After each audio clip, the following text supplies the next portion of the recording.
रामभरारी की, और उनके परिवार में दोनों बहनें और उनकी माँ प्रभु पर विश्वास करते थे, पर उनके पिताजी विश्वास नहीं करते थे। उनके भाई और उनकी भाभी ये भी विश्वास नहीं करते थे। पर परमेश्वर का अनुग्रह इनके जीवन में हुआ कि इन लोगों ने निर्णय लिया कि हम जब प्रभु पर विश्वास करते हैं तो हम मसीह शादी करेंगे। और ये निर्णय को दोनों बहनें और इनकी माँ महिला होते हुए भी इन्होंने लिया, और लेकर जब इनके यहाँ रिश्ता आया तो उन्होंने हामी भरा और मुझे भी बताया कि हमने यहाँ रिश्ता कर लिया है। फिर शादी जैसे तैसे परमेश्वर के अनुग्रह से अच्छे रीति से उस जगह में विवाह संपन्न हुआ। और मैं इनका धन्यवाद करता हूँ कि इन्होंने जो यीशु मसीह पर विश्वास किया, अपने घराने परिवार को आगे बढ़ाने के लिए मसीह में भी विवाह किया। आमीन। कई लोग होते हैं, लड़कियां होते हैं जो हालेलुया हालेलुया जो परिवार के दबाव में आकर कई बार मसीहत से अलग हो जाते हैं। परंतु ये बहनों का, बहन लक्ष्मी और बहन रुक्मणी का मैं धन्यवाद करता हूँ जिन्होंने निर्णय में पक्का रहा। आमीन हालेलुया। आइए हम समय को न गवाते हुए हम थोड़ी देर वचनों की ओर जाए। और इस जगह में मैं आज छठी के कार्यक्रम के विषय में प्रचार करूंगा, और आप सभी इन बातों को बड़ा ध्यान से सुनकर अपने जीवन में अमल करने का प्रयास करेंगे। आइए हम देखें लूका रचित सुसमाचार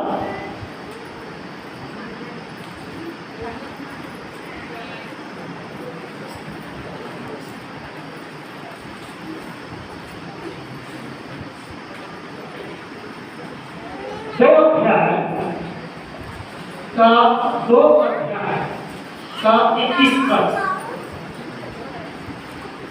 जब 8 दिन पूरे हुए और उसके कटने का समय आया, उसका नाम यीशु रखा गया।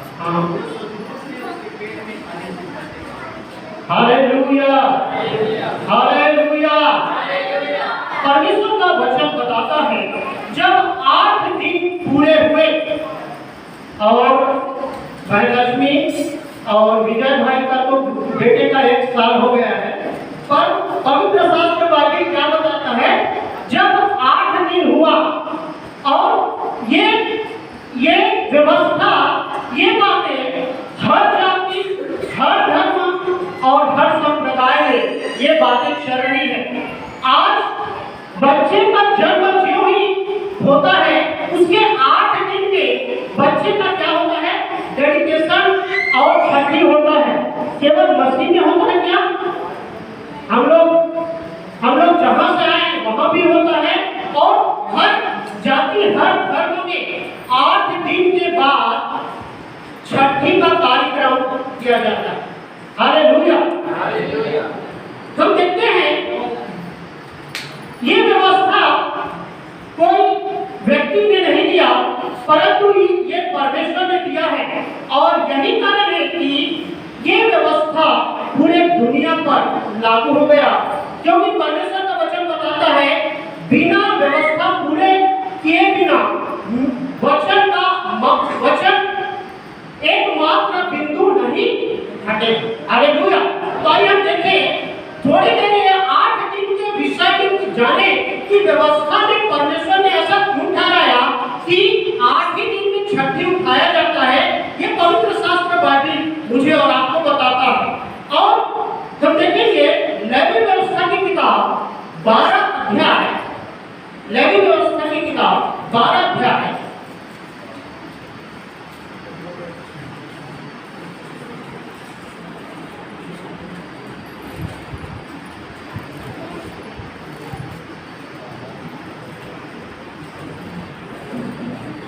हालेलुया कोई भी पढ़ने में अगुवाई करेंगे, एक पद से पढ़ेंगे।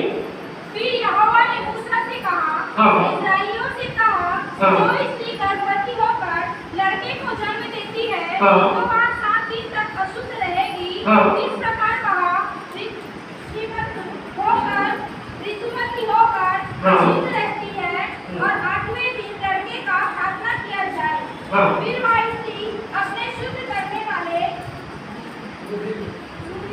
रूधिन में 33 दिन रहे, और जब तक उसके शुद्ध हो जाने के दिन पूरे ना हो, तब तक वह ना तो किसी पवित्र वस्तु को छुए और ना पवित्र स्थान में प्रवेश करे। और यदि उसके लड़की पैदा हो तो उसको ऋतुवती की सी अशुद्धता 14 दिन की लगे, और फिर वह 66 दिन तक अपने शुद्ध करने वाले रूधिन में रहे। Hallelujah, hallelujah. परमेश्वर का वचन सारे मानव जाति के लिए ये बातें घोषणा करता है, और यही कारण है कि आज पूरे इसी विधि को लेकर पूरे संसार में 8 दिन के बाद छठी मनाया जाता है। और प्रभु यीशु मसीह के जन्म के बाद फिर उनके माँ बाप, जब वो बच्चा था 8 दिन का था, उसी समय व्यवस्था के अनुसार वो खतना कराने के लिए, नामकरण कराने के लिए सभी लोगों को उन लोग आमंत्रित किए थे, और यरूशलेम में जाकर हालेलुया अपने बच्चे का नामकरण करने के लिए उन लोग गए हुए। आमीन, हालेलुया। आज जब परमेश्वर का वचन इस जगह में बताता है कि लड़के का जब जन्म होता है और लड़की का जब जन्म होता है, तो उसके 8 दिन के बाद परमेश्वर का वचन बताता है कि उनके शुद्ध होने की प्रक्रिया होती है। परंतु परमेश्वर ने सारी व्यवस्था को अपने ऊपर ले लिया। जब हम रोमियों की पत्री में जाते हैं तो परमेश्वर सारी व्यवस्था को अपने ऊपर ले लिया, और यही कारण है कि मसीह भाई बहनों में ये शुद्ध अशुद्ध की बातें नहीं होती। हालेलुया, समझ में आ रहा है ना? हालेलुया। परंतु आज यही बातें अन्य जातियों में, संसार में, जब तक उनका छठी नहीं हुआ रहता तब तक छूने के लिए, उसके करीब में जाने के लिए क्या रहता है? मनाही रहता है। और मनाही होने के कारण वो लोग शुद्ध मानते हैं, जिससे शैतान जगह पाता है और बहुत सारी हरकतें भी उनके जीवन में होता है। हालेलुया। कई बहनों के मेरे पास प्रार्थना आया कि भैया अभी मेरे बच्चे को 3 दिन हुआ है जन्म लिए, वो बहुत रो रहा है, उनके लिए प्रार्थना करो। भैया आज 2-4 दिन हो रहा है जन्म लिए, उनके लिए प्रार्थना करो। आज परमेश्वर जो मुझे और आपको सिखाता है, समझाता है इन बातों को, परंतु मैं और आप परमेश्वर के लहू से धोए हुए लोग हैं। और आपको बताऊं, मां के गर्भ से ही परमेश्वर, क्योंकि हम सभी जानते हैं कि बिना परमेश्वर की इच्छा से कोई भी स्त्री गर्भ धारण नहीं कर सकती। ये परमेश्वर की इच्छा है, और परमेश्वर की इच्छा होने के कारण ही वो स्त्री गर्भ धारण करती है।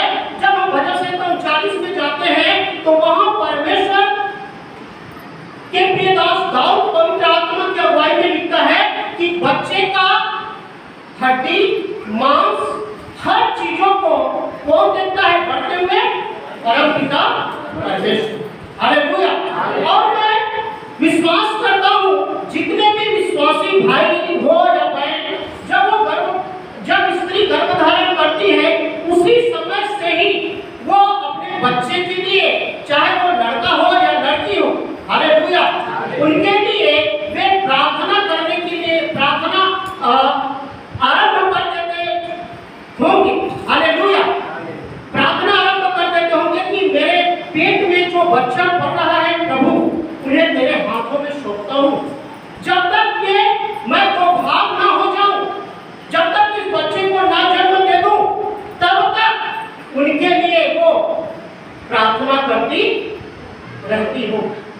Hallelujah, hallelujah. प्रियो, और इसी बातों को परमेश्वर ने मुझे और आपको समझाया कि हर एक स्त्री जो गर्भधारण करती है वे बड़े ही आनंद की बात उसे समझती है। Hallelujah, hallelujah, hallelujah. क्योंकि केवल स्त्री के लिए ही नहीं परंतु परिवार के लिए, उनके पति के लिए, उनके सास ससुर के लिए, उनके ननद के लिए वो आनंद का कारण ठहरता है। घर में तो अलग माहौल हो जाता है और इंतजार करते हैं, 9 महीने तक इंतजार करते हैं और वो घड़ी जब आती है, हालेलुया, तो फोन घुमा देते हैं सारे विश्वासी भाई बहनों के पास, सारे प्रभु के दासों के पास कि आप प्रार्थना करना, डिलीवरी का समय आ गया है।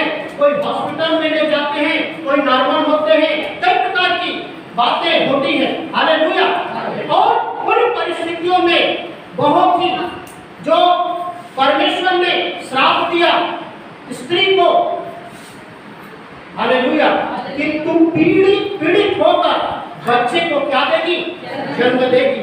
और यही श्राप को तोड़ने के लिए सारे लोग ज्यादा दर्द और तकलीफ ना हो करके सारे विश्वासी भाई बहन और घर वाले सारे लोग प्रार्थना में लगे हुए हैं।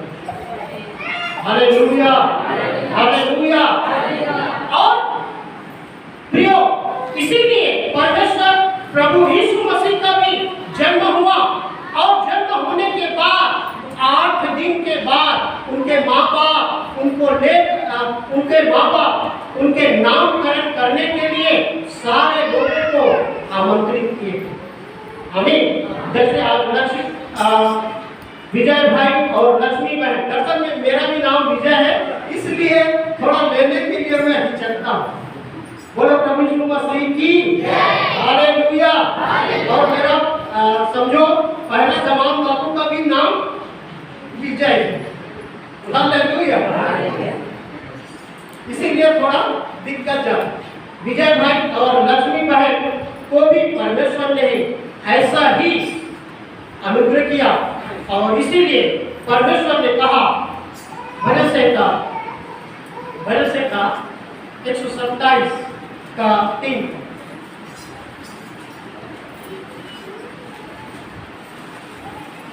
देखो लड़के यहोवा के दिए हुए भाग है। आराम से पढ़ना।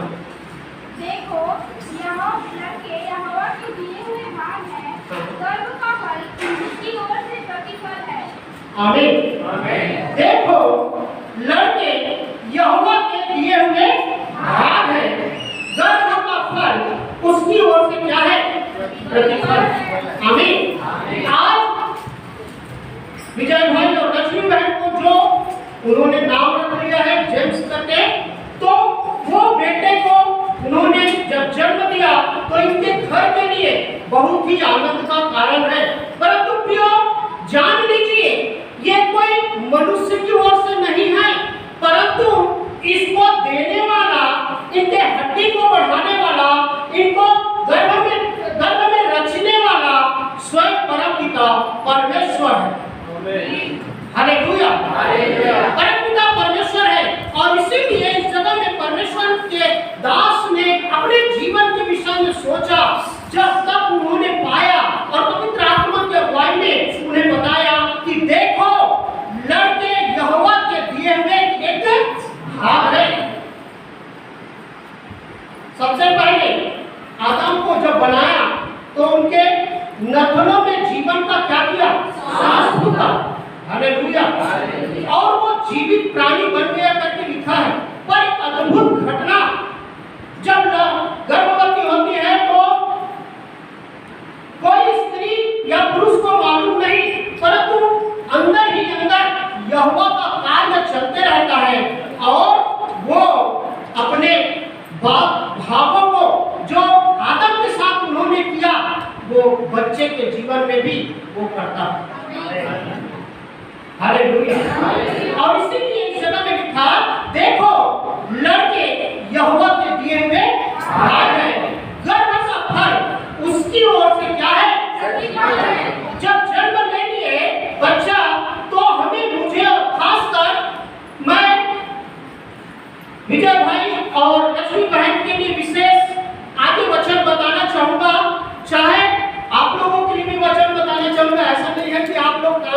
लेंगे। ऐसा नहीं है केवल इसी के इन्हीं लोग, आप भी माँ बाप हैं और जो लोग अभी नहीं हुए हैं वो माँ बाप आगे चल के बन जाएंगे। कई लोग दादी दादा है, उन लोगों के लिए भी ये वचन हालेलुया बहुत ही सरलता से बच्चों को कैसे पालन पोषण करना है इनके विषय में मैं आगे आप लोगों के बीच में वचन को ले आऊं। हालेलुया। और देखिए यहोवा, देखो लड़के यहोवा के दिए हुए भाग है, गर्भ का फल उसकी ओर से क्या है, फल। हम सब इस संसार में जी रहे हैं और ये संसार सरल है क्या? परमेश्वर क्या बताया है इस संसार को? हालेलुया हालेलुया शैतान के वश में है कहीं, पहली बात। दूसरी बात टेढ़ी है, टेढ़ी जाति के बीच में हम लोग रहते हैं। तीसरी बात है हालेलुया हालेलुया तीसरी बात वो बताता है कि जो अन्य जाति है वो विश्वासी भाई बहनों से भी चतुर है।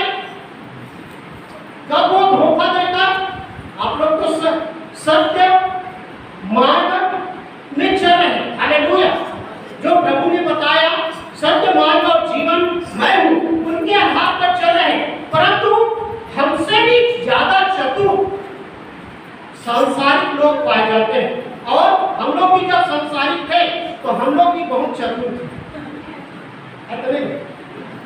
हालेलुया हालेलुया हालेलुया परमेश्वर इन्हीं के बीच में मुझे और आपको क्या कहता है कि तू अपने बच्चे का पालन पोषण कर। हालेलुया इन्हीं के बीच में पालन पोषण करने के समय मैं और आप बड़ी कठिनाई को महसूस करते हैं। आजकल खासकर हम कहते हैं कि हमारा बच्चा अच्छा है, परंतु आज टीवी, मोबाइल और आसपास के पड़ोस का माहौल इतना बिगड़ चुका है कि उनका प्रभाव आपके बच्चे के जीवन में आसानी से शैतान डालने का प्रयास करेगा, है तो नहीं? हालेलुया और इसीलिए परमेश्वर ने वचन का सहारा लेने के लिए मुझे और आपको बताया कि हे बेटा, हे बेटी, तुम मेरे वचन का क्या ले ले, सहारा ले ले, वचन को अपने जीवन में उतार ले।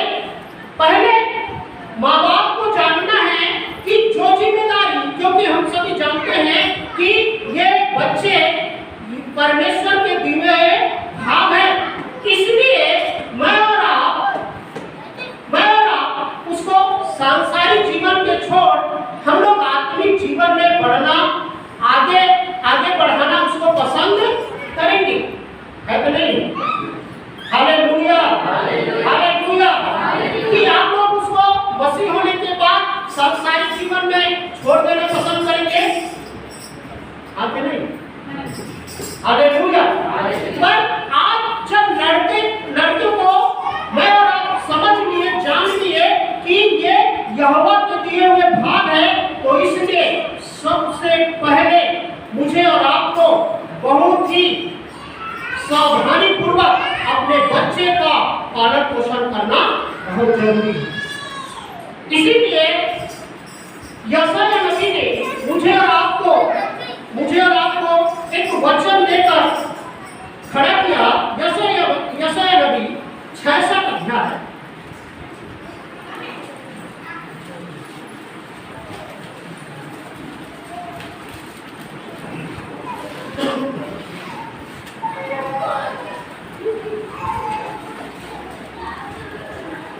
का 13 पद।